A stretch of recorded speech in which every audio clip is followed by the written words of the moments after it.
서대문 공동체 라디오 어텐션 나우 인피니티 BGM 시작합니다. 진행자 이창민입니다. 오늘도 지난주에 이어서 더 게임 어워드 이야기를 좀 해보려고 하는데요. 더 게임 어워드 이제는 수상작이 다 선정이 되었죠. 일단 고티 게임 오브 더 이어 올해의 게임으로 선정된 클레르 옵스큐르 33 원정대 오프닝 테마곡 듣고 시작하겠습니다. 알리시아입니다.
네, 축하합니다. 클레르 옵스큐르 33 원정대 올해의 게임으로 선정이 되었습니다. 프랑스의 개발사가 처음으로 만든 게임이라는 게 좀 놀라운 점이죠. 샌드폴 인터랙티브라는 프랑스의 신생 개발사, 직원이 한 30명 남짓한 규모의 신생 개발사라고 하는데요. 이쪽에서 첫 게임으로 고티를 수상하는, 더 게임 어워드에서 고티를 수상하는 그거를 얻어냈습니다. 베레포크 풍의 자국 문화를 기반으로 한 그 캐릭터 디자인, 그 배경 디자인과 높은 그래픽스 그 수준에도 불구하고 사양을 또 크게 타지 않는 놀라운 최적화, 그리고 도입부부터 흥미를 돋아내는 재미있는 스토리, 매년 카운트다운을 하면서 나이 많은 사람들이 죽어간다라는 재미있는 도입부부터 여러 가지 점들이 호평을 받았는데, 또 개인적으로 가장 놀라운 점은 또다시 2023년 그 발더스 게이트에 이어서 또다시 턴제 게임이 수상을 했다는 게 좀 놀라운 점인 것 같습니다. 그 RPG 팬들 사이에서는 그 JRPG, 옛날 일본풍 RPG들, 예를 들면 파이널 판타지 풍의 어떤 시스템을 잘 이어받았다. 오히려 이쪽이 최신작 파이널 판타지보다 더 어떻게 보면 정신적으로는 파이널 판타지의 정당한 후예 같다. 뭐 이런 평가도 있더라고요. 거기에다가 이제 단순 턴제 게임 경우에는 이제 취향이 안 맞으면 지루해지기 쉬운데 저만 해도 이제 실시간 게임에 훨씬 더 익숙하지 턴제 게임을 굳이 막 턴제만 있는 게임이다 하면 해보고 싶지 않거든요. 재밌는 뭐 명작이라고 하더라도 지금 2025년, 2026년이 다 돼가는 마당에 굳이 턴제 게임을 하는 마음이 저도 좀 있는데 이 턴제 게임의 큐티를 활용해가지고 실시간으로 마치 리듬 게임처럼 실시간으로 반응해야 이득을 보는 이런 부분들을 추가함으로써 단조로움도 피하고 실력에 대한 어떤 편차. 그러니까 단순히 턴제 게임이니까 전략적으로 경우의 수를 잘 계산을 해서 전략적으로 이렇게 게임을 풀어 나가면 된다를 넘어서서 컨트롤적인 요소를 함께 추가하고 여기에 맞춰서 큐티 그 반응을 할 때마다 내가 버튼을 누를 때마다 호쾌하게 액션과 타격감 있는 사운드와 그래픽으로 전투의 맛도 살려냈다는 점, 이런 점들이 종합적으로 높은 평가를 받았습니다. 그래서 올해의 게임으로 클레어 오브 스킬 34 원정대가 선정이 되었고요. 그래서 오늘 더 게임 어워드의 여러 뭐 시상 부문들 쭉쭉 살펴보면서 지난주에 못 다뤘던 게임들 어떤 것들이 있었는지 뭐 이런 것들 조금 보려고 하는데 그 사이에 제가 좀 이 얘기는 방송에서 좀 해야겠다 싶은 사건이 있어서 좀 하나 얘기를 하고 넘어가려 합니다. 대한민국에도 게임 대상이 있습니다. 대한민국 게임 대상이라고 해가지고요. 매년 여기도 말하자면 한국 게임 중에 올해의 게임을 뽑는 거죠. 한국 게임들 중에서 올해의 게임을 뽑는 문화체육관광부에서 주최를 하고요. 한국게임산업협회에서 주관하고 스포츠조선과 전자신문에서 주관을 하는 놀랍게도 1996년부터 이어져 온 유서 깊은 대한민국 게임대상이라는 시상식이 있습니다. 올해 2025년 대한민국 게임대상의 대상 수상작은 마비노기 모바일이었습니다. 마비노기 모바일. 그 마비노기 모바일이요. 데브캣에서 개발하고 서비스를 하고 있죠. 어디서부터 얘기를 해야 될지 모르겠네요. 문제가 많습니다, 이 게임. 쉽게 말하면 현행법을 위반했어요. 현행법을 위반하고 소비자 게이머들을 기만했습니다. 고의로. 어떤 부분이었냐면, 자, 일단은 배경 지식.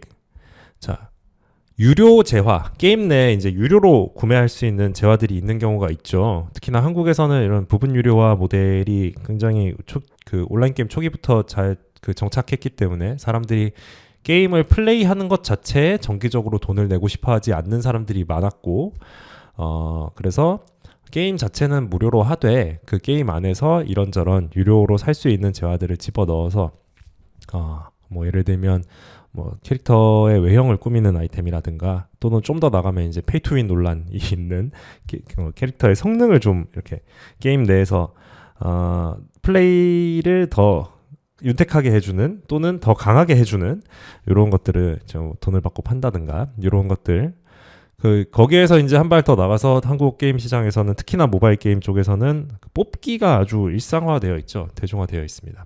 그러니까 아이템을 무슨 아이템 팔아요. 예를 들면 뭐 1시간 동안 공격력이 상승하는 물약을 팝니다가 아니라 여러분 요 상자를 까면 요거 중에 뭐 하나가 나올 건데 그 중에서 진짜 좋은 것도 있고요. 약간 안 좋은 것도 있습니다. 이런 식으로 뽑기 상자를 파는 경우가 많죠. 아무튼 간에 자, 유료 재화로 뽑기 상자를 팔고 그 뽑기에서 나온 아이템을 다시 유료 재화에 상당하는 유료 재화로 다시 교환할 수 있는 이런 구조를 가진 게임은 무조건 청소년 이용 불가 등급을 받습니다. 18세 등급을 받아요. 왜냐하면 이게 사실상 원리적으로 일본 빠칭코랑 똑같거든요. 돈을 내고 뽑기를 합니다. 뽑기를 해가지고 뭔가 당첨이 됐을 때 이거를 다시 유료 재화, 현금이 아니더라도 유료 재화로 다시 돌릴 수 있으면 뭐 포인트가 됐든 뭐가 됐든 간에 다시 돌릴 수 있으면 이게 원리적으로 일본의 빠칭코가 똑같기 때문에 무조건 제재 대상이고 18세 이용 등급이 됩니다. 자, 그런데 데브캣은 마비노기 모바일에서 어떤 것을 했느냐? 유료 재화로 뽑기 상자를 팔았습니다. 뭐 이 정도까지는 늘상 있는 일이죠. 모바일 게임에서 뭐 이런 걸 안 할 거라고는 저는 기대도 안 합니다. 한국 모바일 게임이 뽑기 상자를 팔았어요. 근데 이 뽑기 상자 중에서 한정판 아바타가 나오는, 그러니까 캐릭터 외형을 꾸밀 수 있는 한정판 아이템이 나오는 상자가 있었습니다. 그리고 이 한정판 상자를 팔 때에는 뭐라고 했느냐? 이 한정판 상자에서 나오는 매우 낮은 확률로 나오는 요 아바타는 이 이벤트 기간이 끝나면 다시는 구할 수 없다. 구하는 방법이 없을 것이다. 지금 뽑아야 된다. 이거 가지고 싶은 사람은 지금 뽑지 않으면 가질 방법이 없다라고 광고했습니다. 자, 그런데 판매 기간이 지나고 나서 한 몇 달도 아니었던 것 같아요. 한두 달인가? 지나고 나서 데브캣에서 이번에는 이벤트로 특별 경매장을 엽니다. 그리고 이 특별 경매장을 통해서 그 이전에 다른 경로로는 입수할 수 없다고 했었던 그 한정판 아바타를 다른 유저에게 판매할 수 있게 됐습니다. 유료 재화를 통해서. 그러니까 이 구조가 유료 재화로 뽑기를 해서 얻었던 한정판 아바타를 다른 유저에게 다시 유료 재화를 받고 팔 수 있게 된 거죠. 제가 아까 처음에 얘기했던 청소년 이용 불가 등급을 받는 조건에 완벽하게 부합하는 상황이죠. 그런데 이제 이게 두 가지로 문제가 됐습니다. 첫 번째는 이제 제가 처음에 얘기했던 이거 18세 등급 가야 되는 거 아니냐. 마비노기 모바일 지금 15세인데 청소년 이용 불가 등급이 아닌데 요게 하나 현행법 위반이 아니냐라는 게 문제가 됐고요. 두 번째로는 처음에 이 아바타를 사기 위해서 뽑기를 샀던 사람들, 이 사람들은 이거 지금 아니면 못 얻는다 그래서 산 거거든요. 대부분은. 뭐 대부분이지 알지는 뭐 저의 추측입니다만 아마 그랬을 거예요. 왜냐하면 지금 뽑지 않으면 얻지 못한다라는 희소성이 분명히 구매 결정에 영향을 끼쳤단 말이에요. 구매 결정에 영향을 끼쳤고 실제로 이 그 뽑기의 기대값이 대충 한 100만 원에서 130만 원 사이였습니다. 이거 뽑을 때까지 그 뽑기 상자를 연다고 했을 때 확률적으로 계산을 하면 기대값이 100만 원에서 130만 원 사이였어요. 그런데 나중에 이벤트로 열린 특별 경매장에서는 당연히 그거보다 훨씬 낮은 가격에 팔게 되었어요. 그래서 이제 이거는 유저들이 불만을 가질 만한 사항이죠. 야, 이거 한정판이라며. 지금 안 뽑으면 못 뽑는다며. 나는 지금 아니면 얻을 방법이 없다고 해서 산 건데 왜 얻을 방법이 생기냐? 너네 나한테 거짓말했네? 이게 된 거죠. 그래서 두 가지로 문제가 되었습니다. 이게. 그래서 실제로 이게 법적으로 문제가 되는 게 아니냐라는 부분에 대해서 데브캣은 이렇게 얘기했습니다. 자, 이 아바타 뽑기를 위해서 사용되는 재화가 있었어요. 재화 A라고 할게요. 재화 A가 있었습니다. 근데 이 재화 A는 유료로 결제를 해서 재화 A를 얻을 수도 있지만 우리가 매일매일 게이머들에게 무료로 소량으로 풀고 있는 재화 B가 있습니다. 이 재화 B를 모아서 재화 A를 살 수 있다. 그렇기 때문에 재화 A는 무료로 획득할 수 있는 방법이 있는 무료 재화다. 유료로 파는 부분도 있지만 무료로 획득할 방법이 있으면 무료 재화다. 실제로 게임물 등급을 매길 때 무료로 획득할 방법이 있으면 무료 재화로 보기도 합니다. 그런데 문제는 그 데브캣이 주장한 대로 무료 재화, 매일매일 조금씩 얻게 되는 무료 재화를 모아서 이 아바타를 뽑을 만큼 100만 원, 130만 원어치의 유료 재화 A를 얻어내려면 산술적으로 46년이 걸립니다. 이거 무료 재화로 봐야 되나요? 무료로 얻을 방법이 있다고 해서 무료 재화라고 할 수 있나요, 이거? 말이 안 되죠. 그래서 이런 부분에 대해서 여러 경로로 이제 그 게임물 관리위원회와 문체부에 이제 그 민원이 들어갔습니다. 이런저런 경로를 통해서 뭐 게임 관련 언론들이 많이 다뤘고요. 이런저런 경로를 통해서 민원이 들어갔고, 그래서 이런 식으로 문제가 되니까 데브캣 측에서는 이 부분을 사과를 하고요. 사과를 하고 그 해당 이벤트 경매장을 내려버렸습니다. 막았어요. 폐쇄해버렸습니다. 이거 저희가 잘못한 것 같네요. 실수했습니다. 죄송합니다 하고 내렸어요. 내리고 나서 게임물관리위원회에서 이제 민원에 대한 판단이 나왔습니다.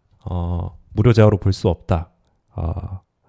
18세 등급이 되는 것이 맞다. 근데 이미 이 판단이 나온 시점에서는 경매장이 닫혀 있는 상황이었기 때문에 당장 이제 마비노기 모바일이 18세 등급으로 넘어가는 건 아니죠.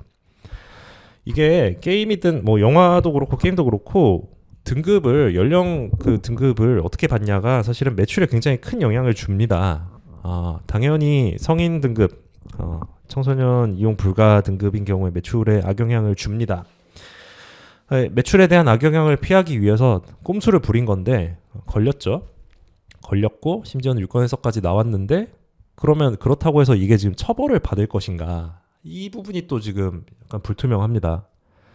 처벌을 할 수 있을 것인가? 아직 결론이 난 상황은 아닌데요. 이미 폐쇄를 해버려서 그리고 이제 여기서 또 괘씸한 점 하나가 게임사에서 이 부분에 대해서 게임물관리위원회를 설득하려고 했어요. 문체부에 소명하고 게임물관리위원회를 설득하겠다라고 그 데브캣에서 이야기를 했습니다. 그러니까 사행성 경매장을 운영을 하면서 청소년이 플레이할 수 있는 게임에서 빠친코를 운영을 하면서 이 부분에 대해서 자기들이 이게 합법이라는 소명을 하겠다. 이거를 설득해가지고 청소년에게 꿋꿋하게 팔아먹겠다라는 얘기를 자기들이 입으로 한 거예요. 그리고 이 게임이 2025년 대한민국 게임 대상을 수상했습니다.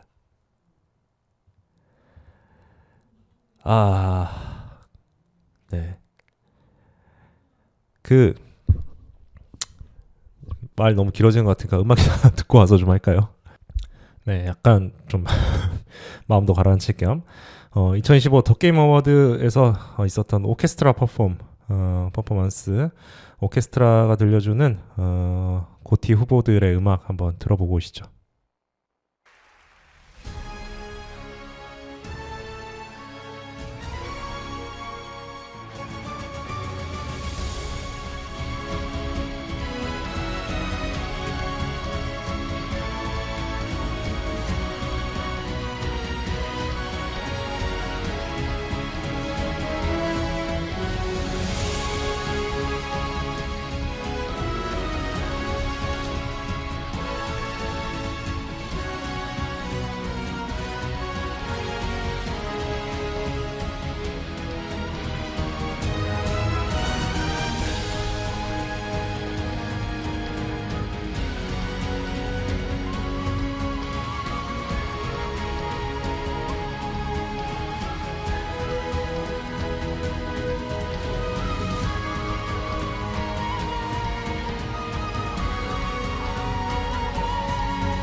네, 메들리로 듣는 올해 고티 후보들 음악 좋네요. 좋은데 하던 얘기 좀 마저 하겠습니다. 그래서 물론 대한민국 게임 대상이 이런 사태가 있을 줄 미리 알 수는 없었죠. 예, 뭐 마비노기 모바일이 이렇게 거하게 사고를 칠 줄 알고 상을 줬겠습니까? 다만 그 대한민국 게임 대상에서 이렇게 수상하는 작품들이 이 정도 수준이라는 게 이 한국 게임 산업에 대해서 좀 전반적으로 어떤 그 성찰이 좀 필요한 타이밍이 아닌가라는 생각은 들긴 해요. 왜냐하면 그 머비노게 모바일이 뭐 이렇게 현행법을 위반하면서까지 사고를 칠 거라고 예상은 할 수 없었다고 해도 그렇다고 해도 기본적으로 뭐 작품성이 그렇게 뛰어난 게임이었나요? 머비노게 모바일? 막 스토리가 끝내주고 그래픽이 막 환상적이었나요? 아니면 막 뭐 게임으로서 뭐 게임성이 너무 뛰어나가지고 그렇게 막 그 유저들이 몰리는 그런 게임이었나요? 그렇지 않았거든요. 지금 올해 그래서 2025년 대한민국 게임 대상은 대통령상인데 무려 대통령상 받은 게임이 지금 상 받은 지 불과 한두 달 만에 지금 이렇게 현행법 위반하는 사고를 쳤는데 그 외에 뭐 국무총리상 받은 뭐 퍼스트 버서커 카잔 그 밑으로 세븐나이츠 리버스 피해 거짓 서곡 뭐 아레폴라인 넥스트 뭐 이런 게임들이 쭉쭉쭉 상을 받았는데 보면 뭐 훌륭한 게임들도 있습니다만 모바일 게임들 그 소위 그 가챠 뽑기가 주요 비즈니스 모델 주요 수입이 되는 이런 류의 모바일 게임들이 한국 시장에 너무 많이 나오고요. 일단 너무 많이 나오니까 이런 게임들이 그냥 당당하게 좋은 게임이라고 인정을 받아서 막 상을 받고 이럽니다. 지금 더 게임 어워드 세계 그 게임 시상식에서는 막 동키콩이 막 십몇 년 만에 부활해가지고 가족들이 함께 할 수 있는 이런 따뜻한 게임 이런 걸로 이렇게 들이밀고 뭐 자국 문화를 이렇게 잘 담아내가지고 이렇게 클레로스키르처럼 우리에게는 베르프크라는 황금기가 있었다면 이런 게임 이런 걸 보여주는 게임 아니면 중세 어디냐 신성로마 제국 배경으로 해가지고 약간의 그 어떤 역사적 고증에다가 또 나름의 재밌는 이야기 섞어가지고 킹덤 컴 이런 것들 이런 게임들 나오고 그러고 있는데 심지어 뭐 고티를 받은 건 아니었지만 작년이었나요? 재작년이었나요? 그 중국에서는 그 우리가 비웃는 중국 게임이 뭐 그렇지 하고 비웃던 그 중국에서도 검은 신화 50이라는 걸출한 작품이 나왔습니다. 그 사이에 지금 한국에서 트리플 A급 게임들 중에 작품성으로 인정받은 게임 뭐 있나요? 저 지금 생각이 안 나는데 뭐 피해 거짓 정도 하나 생각나네요. 계속 이런 게임만 만들 건가요? 한국 게임 시장에서는? 계속 그냥 모바일로 이게 규제를 안 하면 이런 게임밖에 나올 수가 없어요. 규제든 뭐가 됐든 이런 게임밖에 나올 수가 없는 게 실제로 그런 사실상 제가 뭐 빠친코라고 표현하는 그런 온라인 게임 모바일과 요즘은 PC 연동도 많이 합니다만 이제 모바일 기반의 뽑기 하는 게임들 유료 재화로 뽑기 하는 이런 게임들 이 매출이 압도적으로 많이 나옵니다.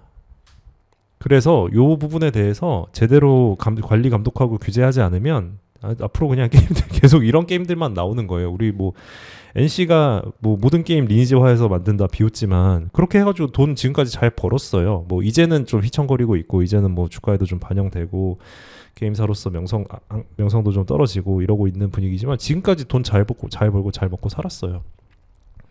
그래서 이게 뭔가 문화적으로 또는 제도적으로 정책적으로 뭔가 이게 브레이크가 없으면 한국에서 좋은 게임 앞으로 나오기 쉽지 않겠다. 키케야 마비노기 모바일이 대한민국 게임 대상 수상하는 이런 사태가 앞으로 계속될 수도 있겠다. 걱정이 됩니다.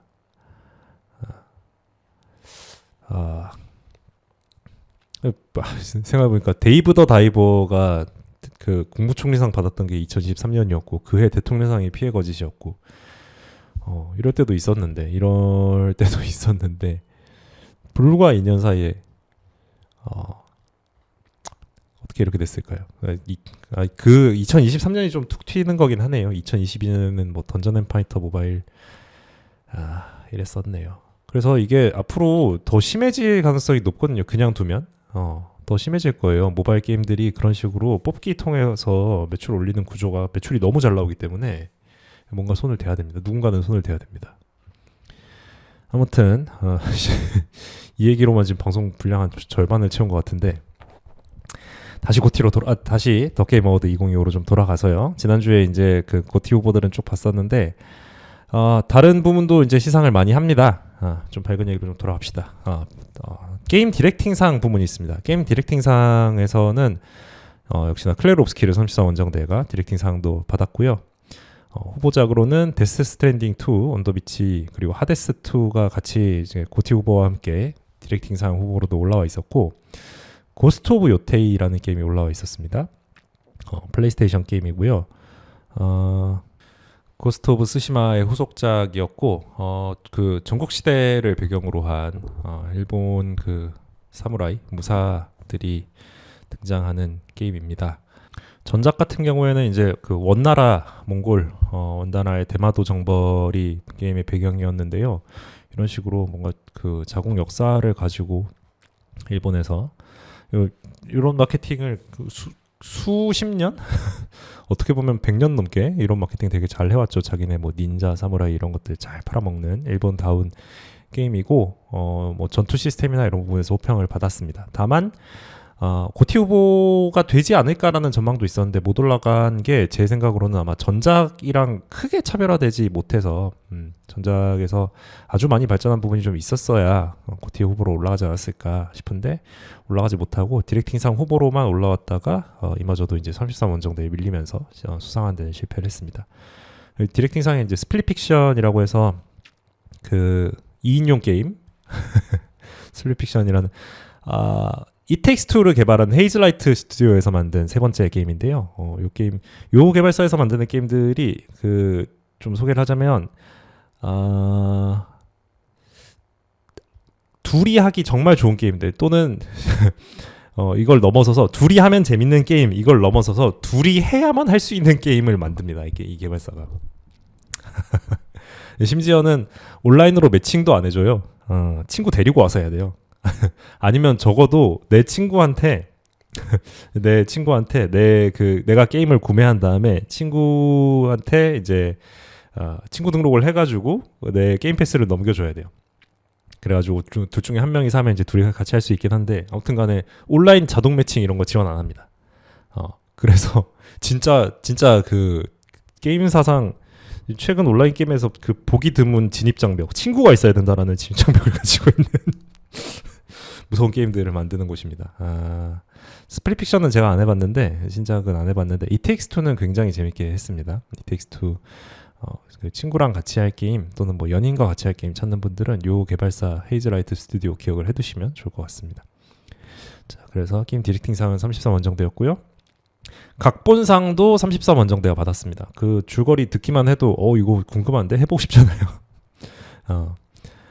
그래서 그 각본상도 33 원정대가 받았고 각본상 후보로 이제 데스 스트랜딩 2도 올라왔고 고스트 오브 요테이나 킹덤 컴도 올라왔고요. 이쪽에는 이제 사일런트 힐의 신작인 사일런트 힐 F가 이제 후보로 올라왔었는데 34 원정대가 워낙 강해서 밀려났네요. 공포 게임 좋아하시는 분들은 좀 아쉬웠겠어요. 그리고 미술상도 33 원정대입니다. 아이고 다 해먹었네 올해. 미술상 후보들은 거의 이제 고티 후보와 거의 대동소이했어요. 데스 스트랜딩, 하데스 2, 할로우 나이트, 여기에 고스트 오브 요테이까지가 미술상 후보였는데 여기도 33 원정대 받았습니다. 근데 이게 아무래도 게임이 우리 이제 게임 영어로 비디오 게임이라고 하잖아요. 비디오 게임. 보여지는 부분이 굉장히 중요할 수밖에 없기 때문에 미술이 훌륭했으면 게임 오브 더 이어 수상하는데도 굉장히 도움이 당연히 되죠. 미술이 훌륭한 게 중요하죠. 음악상도 33 원정대. 여기까지가 이제 33 원정대 거의 독식이었고요. 그리고 재밌는 게 연기상도 34원정대에서 받았습니다. 마엘이라는 역을 받은 그 제니퍼 잉글리시라는 성우 배우가 연기상을 받았습니다. 배우 겸 성우인데요. 이분이 요즘은 그 게임들 제작할 때 그 성우의 모션을 성우의 얼굴이나 모션을 캡처해가지고 게임 그래픽에 이용하는 경우도 굉장히 많죠. 그렇기 때문에 사실은 게임 제작에도 연기 부분이 굉장히 중요한데 연기상을 받았습니다. 그 연기상 후보에는 클레어 롭스키르의 그 배우가 3명이나 올라와 있었어요. 벤 스타, 찰리 콕스, 제니퍼 잉글리시. 그래가지고 다른 게임들을 다 제치고 그리고 같은 게임 내 다른 배우들도 제치고 제니퍼 잉글리시가 상을 받게 되었고요. 그리고 약간 논란이 된 부분인데 인디게임상과 인디 신작상을 모두 33원정대가 가져갔습니다. 그래서 논란이 된 게 뭐였냐면 첫 번째로는 인디 신작상이랑 인디 게임상을 굳이 구분을 해놨는데 한 게임에 몰아주는 것이 맞느냐. 그러니까 인디 게임상을 줬으면 인디 신작상은 사실 양보해야 되는 거 아닌가 라는 게 제 상식으로는 그게 맞는 것 같은데 이거는 뭐 보는 관점에 따라 다를 수도 있겠습니다만 좀 더 크게 논란이 된 부분은 뭐였냐면 샌드폴 인터랙티브가 인디 게임사야? 라는 부분이 좀 논란이 되었습니다. 직원 규모 한 30명 정도 된다고 했잖아요. 이게 인디 게임 치고는 규모가 좀 많이 크거든요. 우리가 흔히 인디 게임이라고 하면은 그 소규모 거의 뭐 소규모 자본 내지는 자본 없이 막 그 저기 크라우드 펀딩 같은 거 땡겨가지고 또는 뭐 개발자의 그 헌신과 노력으로 이렇게 혼자서 개발해가지고 릴리즈하는 이런 게임들 상상하게 되는데 샌드폴 인터랙티브는 그 직원 수도 그렇고 뭐 게임에 들어간 자본이 TAA급까지는 아니었다고 하는데 AA급은 된다 이런 얘기가 있더라고요. 그래가지고 이 정도 자본이 들어가서 만들었으면 이게 인디게임이 맞는가라는 논란이 좀 있었습니다. 게임 자체가 워낙 훌륭해가지고 그냥 수상을 하고 넘어가긴 했는데 이 부분은 앞으로 인디게임 관련해가지고 뭔가 상을 주거나 할 때 다른 시상식들도 많이 있으니까 좀 참고를 해야 될 것 같아요. 논란이 되었다는 것을. 저는 그 막 1인 개발자 뭐 이런 분들이 만드는 게임들도 좀 조명이 될 필요가 있다고 생각을 하거든요. 그런 게 이제 어떤 그 저변을 만드는 거니까 게임 문화의 저변을 만드는 거니까 그런데 이렇게 어중간한 중규모 개발사가 인디게임상 같은 거 가져가 버리면 좀 기운 빠지는 일이긴 하겠죠. 그리고 이제 롤플레잉 게임상 RPG 게임상도 이제 34원정대 이 부분은 그 해당 장르에서 가장 뛰어난 게임에게 주는 거기 때문에 올해 게임을 수상했으면 자동으로 그 약간 당연직으로 가져간다고 봐도 될 것 같고요. 그렇게 해서 클레어 롭스키르가 굉장히 많은 상을 받았습니다. 그랬고요. 그래서 이제는 33원정대가 받지 않은 부분을 좀 찾아가지고 말씀을 드릴게요. 일단 음향 디자인상입니다. 음향 디자인상은 배틀필드 6가 받았습니다. 배틀필드 6편이나 나올 정도로 EA에서 만드는 유서 깊은 전쟁 게임이죠. 이 배틀필드 같은 경우에는 게임이 이제 그 크게 두 가지 측면을 봐야 되는데 하나는 캠페인 게임 그러니까 정해진 스토리를 따라서 이렇게 게임을 진행하면서 스토리를 보는 요런 부분이 하나가 있고 그리고 당연히 배틀필드 시리즈는 온라인 멀티플레이 다른 사람들과 대전하는 부분이 있습니다. 근데 이제 캠페인 쪽이 부실하면 아무래도 좋은 상 받기가 좀 어려워지는 장르인데 캠페인 쪽이 올해 좀 부실했다고 해요. 네. 배틀필드 6가 캠페인이 전작보다 오히려 퇴보했다는 평가를 받으면서 뭐 올해 게임이나 이런 쪽으로는 들어가지 못했습니다만 그 현대전 전장의 분위기라든가 어떤 그 끔찍함 내지는 혼란스러움 이런 것들을 잘 묘사한 음향 디자인을 통해서 음향 디자인상을 받는 것으로 올해는 만족을 해야 했습니다. 자, 그리고 이제 접근성 혁신상이 있는데요. 접근성 혁신상은 이제 게임에 대한 접근성이라는 게 그런 거죠. 예를 들면 장애가 있는 사람이 이 게임 즐길 수 있을까? 내지는 뭐 어르신들이 이 게임 할 수 있나? 색약이 있는데 이 게임 할 수 있나? 이런 부분이죠. 이런 부분에서 이제 올해 가장 좋은 평가를 받은 게임은 둠 더 다크 에이지스였습니다. 이 부분이 최근에 게임들 만드는 그 게임 개발사들에 좀 중요하게 다가오고 있습니다. 온라인 게임 중에서 뭐 제가 가장 많이 플레이해봤던 월드 오브 워크래프트 같은 경우에는 색약 모드를 지원을 하고요. 실제로 그 와우 월드 오브 워크래프트 커뮤니티에 본인이 청각장애인인데 레이드를 하고 싶다. 그래서 뭐 이러이러하게 공부를 하고 공장한테 양해를 구해가지고 내가 오더를 못 듣는다.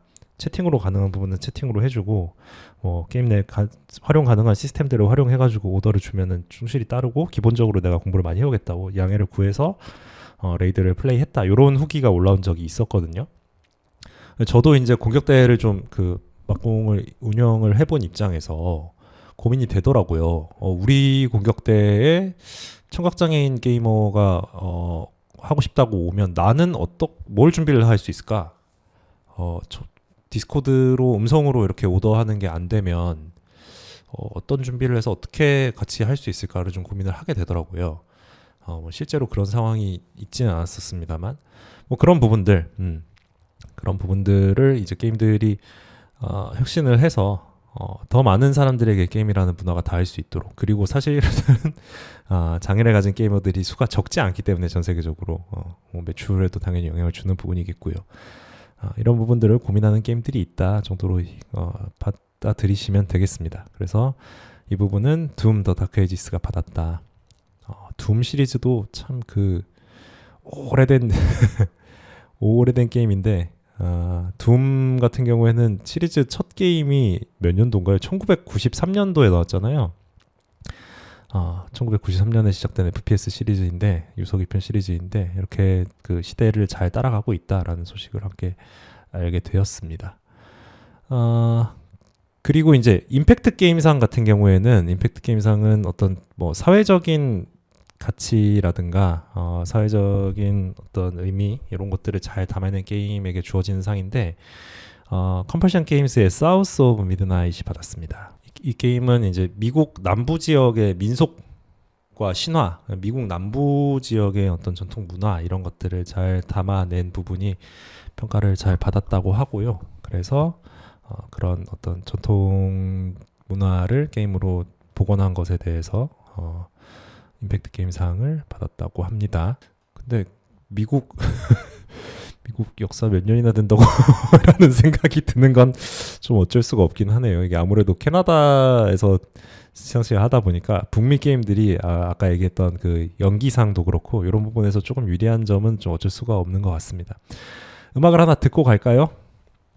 사우스 오브 미드나이트의 Two-Toed Tom 듣고 가겠습니다.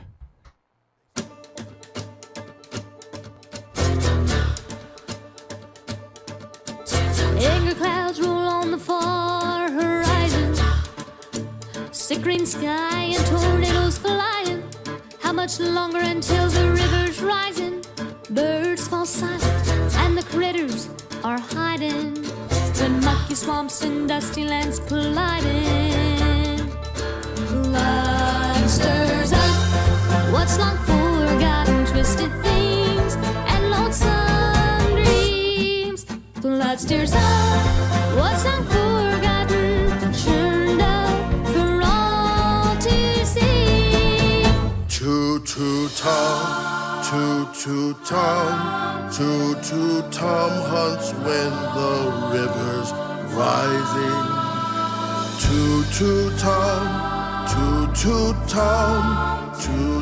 Tom's got nothing inside him.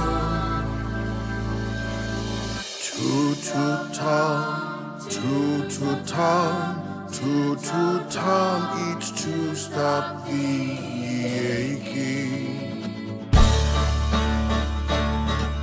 The storm passed on, but the river's raging. Long days been just contemplating what will be when you are sinking, pulled down by your secret sinning, under waters deep and unforgiven. The past make clear there's no denying. Blood stirs up what's long forgotten, twisted things and lonesome dreams. Blood stirs up what's long forgotten, 'cause two times a coming.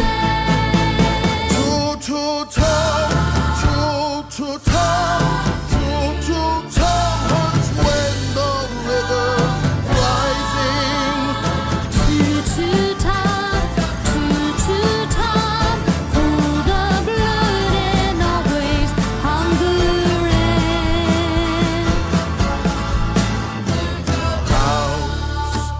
A boat and a church are just meals for Tom, they say. For Tom, they say for Tom. But to Tom, it's all the same.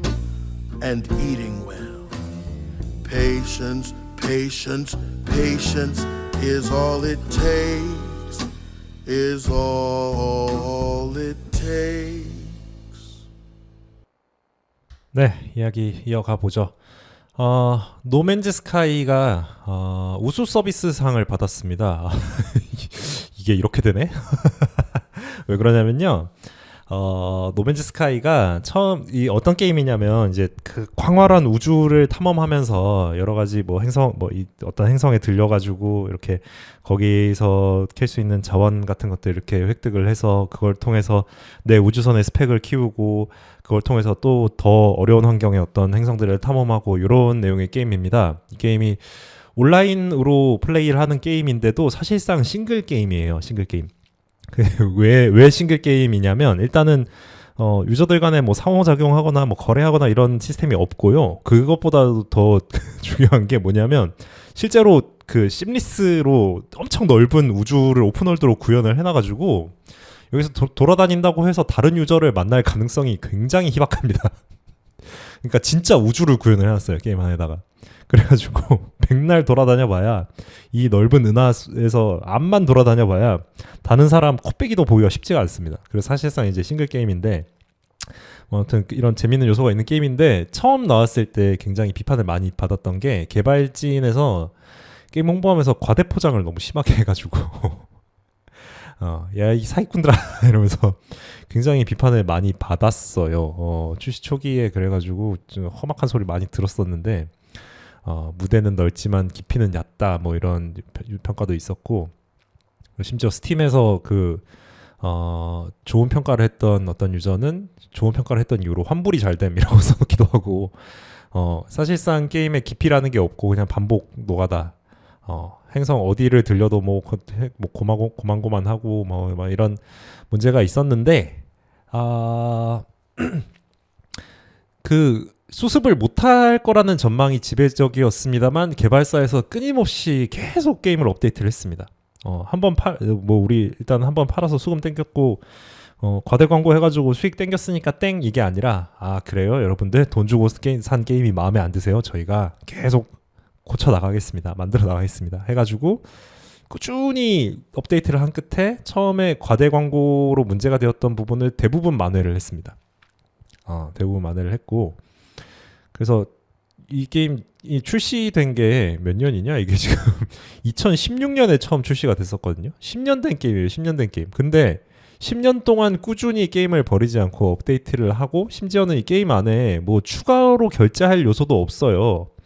뭐 게임 한 번 사면 끝입니다. 그냥 그 안에서 뭐 아바타 파는 것도 없고 뭐 뽑기 뭐 이런 거 당연히 없고요. 유료로 구매할 게 없어요. 그냥 모든 컨텐츠가 다 무료예요. 한번 게임 구매만 하고 나면 그런 게임을 10년 동안 놓지 않고 계속 업데이트를 해가지고 마침내 이제 평가를 반전시키는데 성공했고 이 부분이 좋은 평가를 받아서 이제 우수 서비스상으로 2025년에 게임이 출시된 지 10년이나 지나가지고 2025년에 우수 서비스상을 받는 쾌거를 이뤄냈습니다. 헬로게임즈 대단하네요.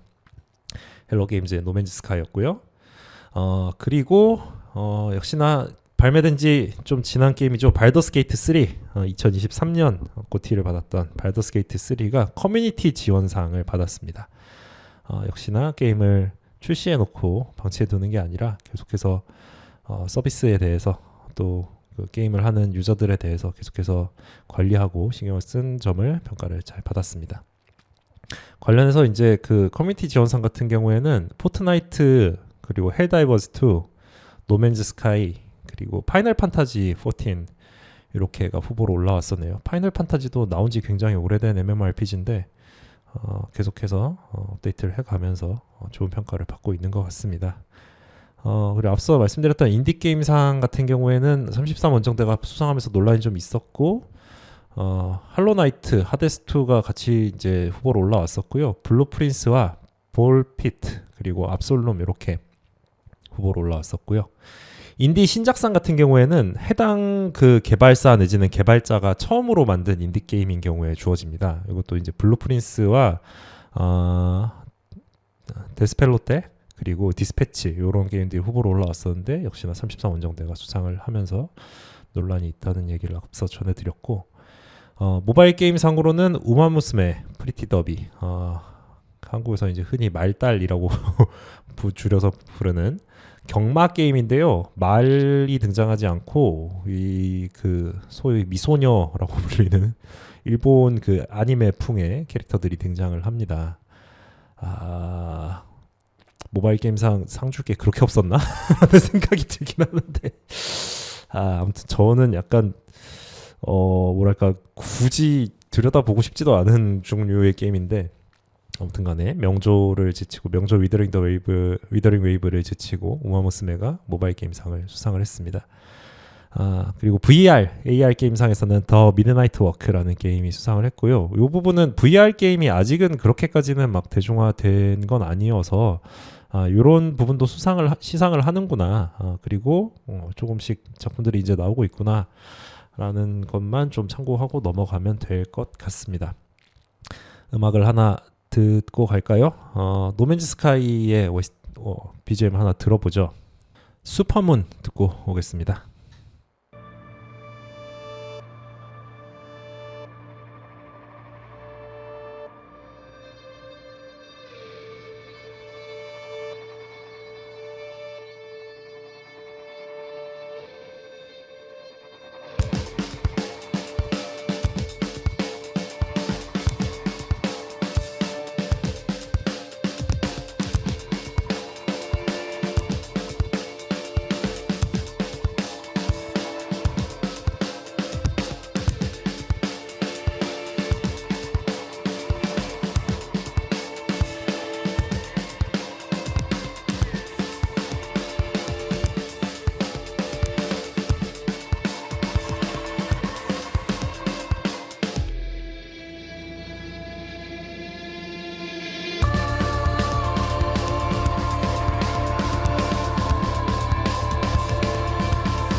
플레이어문 드럼 비트가 정말 강렬하네요.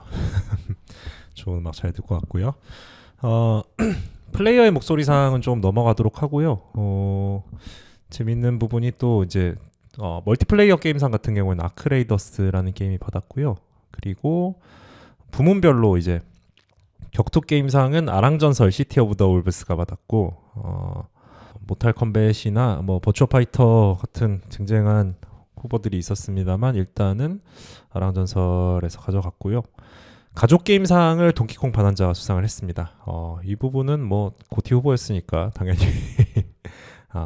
그 가족 게임상의 후보이기도 했던 마리오 카트 월드 같은 경우에는 스포츠 레이싱 게임상을 받았습니다. 소시적에 카트라이더 좀 해보신 분들은 마리오 카트에서 마리오 카트를 만든 닌텐도에 하루 3번 닌텐도 방향으로 절하시기 바랍니다. 마리오 카트가 없었으면 당연히 존재하지 않았겠죠. 카트라이더도. e스포츠에서 만든 FC 축구 게임, 예전에 피파 시리즈로 불렸던 FC 시리즈의 신작 FC26 같은 경우에는 후보에 오르는데 그쳤고요. F125도 역시나 후보에 오르는데 그쳤습니다. 그리고 이제 각색상이라는 부분이 있습니다. 뭐냐면 게임을 원작으로 한 영화나 드라마 등등에 주는 상인데요. 각색상 같은 경우에는 더 라스트 오브 어스 시즌 2가 받았습니다. 드라마죠. 더 라스트 오브 어스라는 훌륭한 원작을 가지고 있는 드라마이고요. 특히나 이 시즌 1이 그 역대 최고의 게임 실사화라는 평가를 여기저기서 많이 받았었어요. 그 원작 게임 같은 경우에는 더 라스트 오브 어스가 원이 저기 게이머들과 평론가 양쪽에서 모두 호평을 받았던 대작이었던 데 반해서 그 파트 2는 거의 그 팬들은 없는 게임 취급을 할 정도로 굉장히 악평을 받았었거든요. 원에서 이렇게 그 이야기를 쌓아왔던 주인공들에 대한 취급이 매우 좋지 않아서 이런 부분이 악평을 받았고, 오히려 평론가들 평가는 괜찮았는데 그 독립된 게임 작품으로서 평가를 해서 그런가 평론가들의 평은 괜찮았는데 팬덤에서 거부했던 그런 역사가 있어서 과연 이 드라마 시즌2가 어떤 평가를 받을까가 굉장히 관심사였는데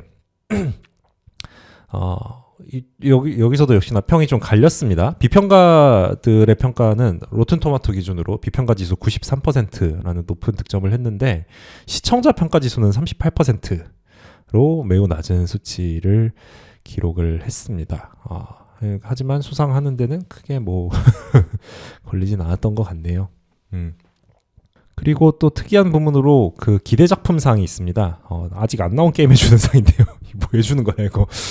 GTA 6가 기대 게임상을 받았습니다. 후보작으로는 007 퍼스트 라이트, 그리고 마블스 울버린, 그리고 바이오하자드 레퀴엠, 그리고 더 위쳐 4 이렇게가 후보작이었고요. 후보로 오른 게임들 모두 이제 한 내년 정도에 출시될 기대작이라고 생각하고 기대하면서 기다리셔도 좋을 것 같습니다. e스포츠 관련 부문도 있습니다. e스포츠 관련 부문을 끝으로 오늘 방송 마무리를 해야 될 것 같은데요. e스포츠 게임상은 카운터 스트라이크 2가 받았고요. e스포츠 선수상은 올해 페이커 선수가 그 후보에 못 올라왔습니다. 아마 작년에 수상을 하면서 올해는 의도적으로 좀 배제를 한 것 같은데, e스포츠 선수상은 리그 오브 레전드 종목의 정지훈 초비 선수가 받았습니다. 초비 선수 올해 내내 최강의 팀 젠지를 사실상 이끄는 리더이자 미드라이너로서 좋은 폼을 보였고, 월즈 4강에서 BDD 선수 각성한 BDD에게 무력으로 밀리면서 결국 월즈 재팬은 또다시 실패를 하고 말았는데요. 월즈 4강 직전까지 보여줬던 1년 내내 보여준 모습은 가히 올해 최고의 선수라는 평가가 전혀 어색함이 없을 것 같습니다. 월즈를 한 번은 들어야 지고 있는 오명들을 좀 떨쳐 놓을 수가 있을 텐데 과연 내년에는 어떤 모습 보여줄지 기대를 좀 해보도록 하겠습니다. e스포츠 팀상은요, 팀 바이탈리티, 카운터 스트라이크 2 종목의 팀 바이탈리티가 받았고요. 그래서 e스포츠 관련 부문에서는 저는 사실은 그 올해 BDD 선수가 좀 받았어도 재밌지 않았을까. 중고 신인과 저평가받던 선수들을 데리고 시즌 초 거의 꼴찌에서 시작한 팀을 월즈 준우승까지 올려놓은 BDT 선수의 업적이 좀 평가를 받았으면 하는 바람이 있었는데 아쉽게 후보에 올라오는데 실패했고요. 사실 1년 내내 폼 경기력을 놓고 보면 1년 평균 경기력으로 평가를 한다 그러면 정지훈 선수가 받는 게 무조건 맞죠. 월즈 우승이고 나발이고 저는 월즈 시작할 때까지만 해도 당연히 젠지가 그냥 우승한다고 기본적으로 생각을 깔고 있었어요. 그 정도로 압도적이었기 때문에 이런 결과가 나왔습니다. 그래서 이렇게 해서 더 게임 어워드 2025 수상작들 한번 쭉 함께 살펴봤습니다. 오늘 어떠셨는지 모르겠네요. 게임 뭐 연말에 좀 겨울에 할 게임들 찾고 계신 분들께 좀 도움이 되었으면 하는 바람이고요. 그리고 대한민국 게임 대상 마비노기 모바일 수상 이 부분은 한국 게임계가 좀 다 함께 깊은 생각을 해보는 계기가 되었으면 좋겠습니다. 지금까지 서대문 공동체 라디오 어텐션 나우 인피니티 BGM의 이창민이었습니다.